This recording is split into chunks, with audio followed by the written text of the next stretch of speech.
میں نے جی سرگودا سے پنڈی جانا ہے، ٹرین کتنے بجے آ رہی ہے؟ انہوں نے کہا جی ابھی آدھے گھنٹے تک آ رہی ہے، آپ ٹکٹ لے کے پلیٹ فارم پہ پہنچے۔ وہ دیہاتی آدمی تھا، اس نے کہا یار ٹرین کیسی ہوگی؟ اس نے کہا کالا انجن ہوگا اور اس سے دھواں نکل رہا ہوگا۔ اس نے کہا ٹھیک ہے۔ اس نے ٹکٹ لی اور ایک آدمی جو پلیٹ فارم پہ آیا تو دیکھا وہ کالے رنگ کا اور سگریٹ پیتا جا رہا ہے، یہی جا رہی ہے ٹرین۔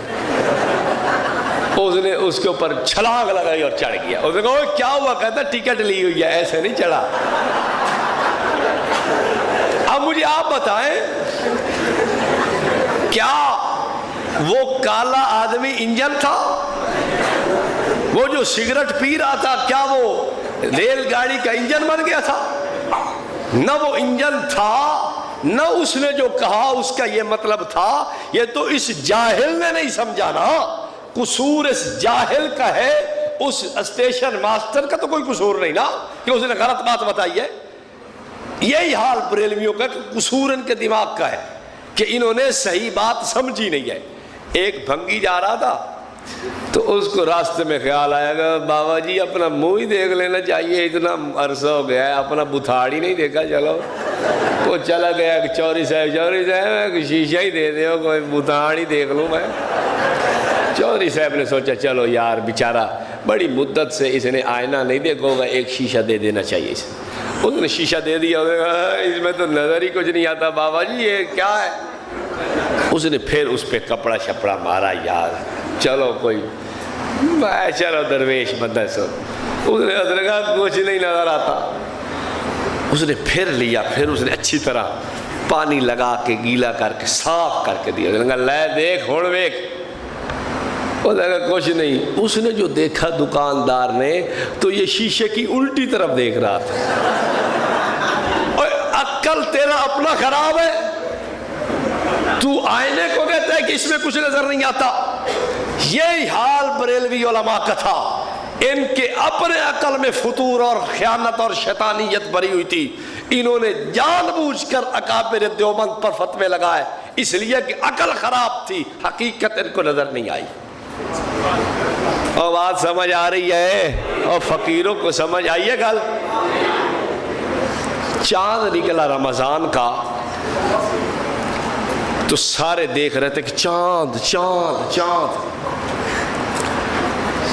ایک عورت اپنے وہ بچے کی اس نے اسی وقت اس کی صفائی کی، اس کو پیشاب پخانے کو صاف کیا اور جلدی میں چاند دیکھنے کی خاطر بھاگی کہ چلو میں بھی چاند دیکھوں۔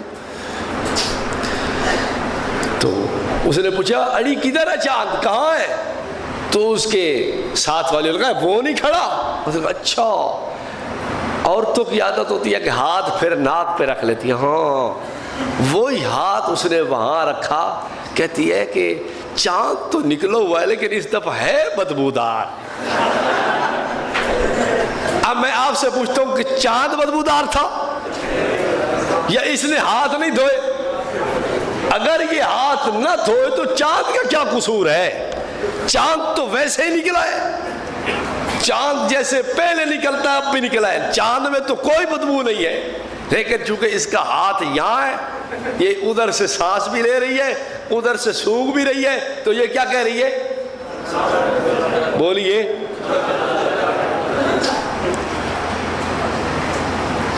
یہی اس طرح کا ایک واقعہ ہے، غالباً حضرت انس کا ہے رضی اللہ تعالیٰ عنہ، یا کسی اور حضرت کا ہے، کسی بڑے آدمی کا ہے۔ چاند دیکھ رہے تھے سارے، تو حضرت نے فرمایا چاند وہ کھڑا ہے۔ سارے کہیں حضرت کہاں ہے؟ وہ نہیں کھڑا۔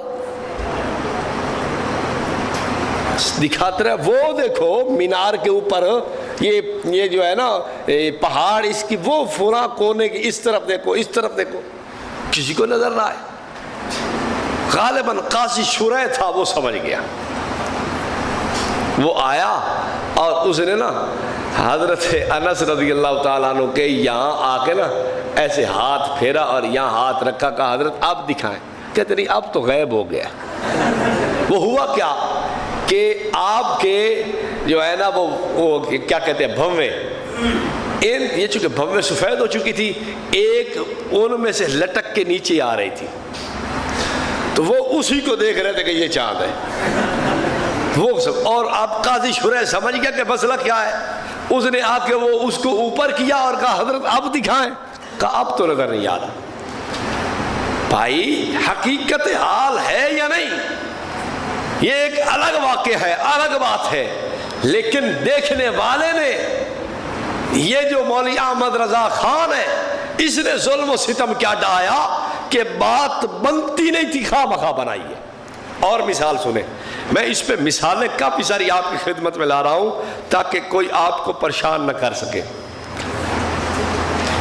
ایک پیر مرید کے پاس آیا, یا مرید پیر کے پاس آیا, کہتا ہے استاد جی, حضرت جی, پیر صاحب, آمنت باللہ کا معنی تو مجھے بتا دے.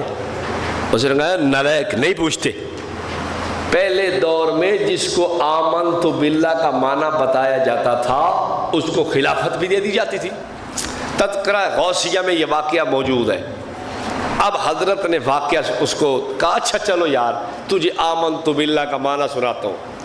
کہا آمنت باللہ, اللہ نے ایک بلہ پال رکھا تھا, وہ ملائکتہ, وہ ملائکہ آ جاتا تھا, وہ کتبہ, اس کے پیچھے کتے لگا دیے, وہ رسلہ, اور اس کو باندھ دیا, پھر والیوم الاخر, وہ اپنے انجام کو پہنچ گیا. اب مجھے آپ بتائیں اس نے جو آمنت باللہ کا معنی گھڑا ہے یہ معنی بنتا ہے؟ کیوں جی؟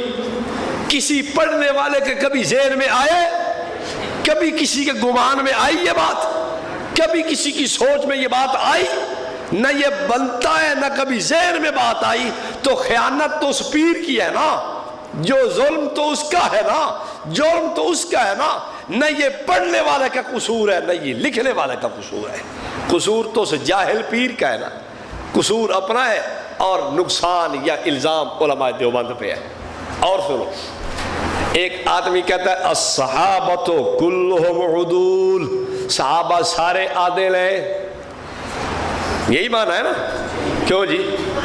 اور اگر کوئی کہے کہ عدول عدل سے نکلا ہے, اور اس کا معنی اور بھی یہ ہے, کیا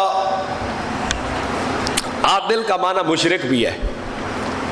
ایک رافضی کہہ دیتا ہے کہ عادل کا معنی, تم صحابہ کو خود مشرک کہہ رہے ہو, مجھے بتاؤ کہ کیا آپ نے یہ معنی لیا ہے؟ کیا کبھی کسی نے یہ مطلب سوچا؟ کبھی کسی کہنے والے نے یہ مطلب کہا ہے؟ کبھی انہوں نے اس وجہ سے کہا ہو یا لکھا ہو, یا ان کی بات کا یہ مطلب نکلتا ہو؟ غلط بات ہے, یہ خواہ مخواہ ان کے ذمہ لگا رہا ہے. تو بھائی مولوی احمد رضا خان بھی یہی کام کرتا رہا جو آپ کے سامنے ہے. ایک مثال اور دیکھ لیں. ایک آدمی بھیک مانگ رہا ہے. میں نے اس لیے مثالیں پیش کی ہیں یہ ساری تاکہ آپ کو ان کا پتہ چلے کہ یہ مثالیں اس بات کے اوپر دلیل ہیں کہ ہمارے اکابر کا کوئی قصور نہیں, یہ ان بریلویوں کا قصور ہے کہ انہوں نے غلط باتیں ہمارے اکابر کی طرف منسوخ کی ہیں. اب سنو, ایک آدمی بھیک مانگ رہا تھا. بھیک مانگتے ہوئے اس کے ساتھ ایک بندر تھا اور ایک بکرا تھا.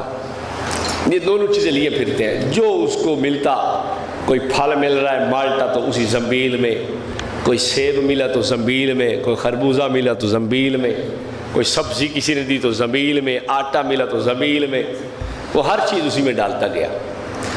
بندر بڑا چلاک تھا, وہ چپ کر کے اندر ہاتھ ڈالتا تو کھا جاتا, اور پیچھے سے کیا کرتا, بکرے کے منہ پہ مل دیتا. مالٹا کھا کے آخر میں تھوڑا اس کے منہ پہ مل دیتا, خربوزہ کھا کے اس پہ مل دیتا, آٹا کھا کے اس کے منہ پہ مل دیتا. اب روز شامت اسی بکرے کی آتی کہ یہ بڑا نالائق ہے, میں جو لیتا ہوں یہ پیچھے سے کھا جاتا ہے. ایک دن مالک نے دیکھ لیا کہ ہوا کیا ہے, کہ یہ کر تو یہ رہا ہے سارا کچھ, لیکن مال اس بکرے کے منہ پہ رہا ہے. اس نے اس دن پھر بندر کی خوب ٹھکائی کی.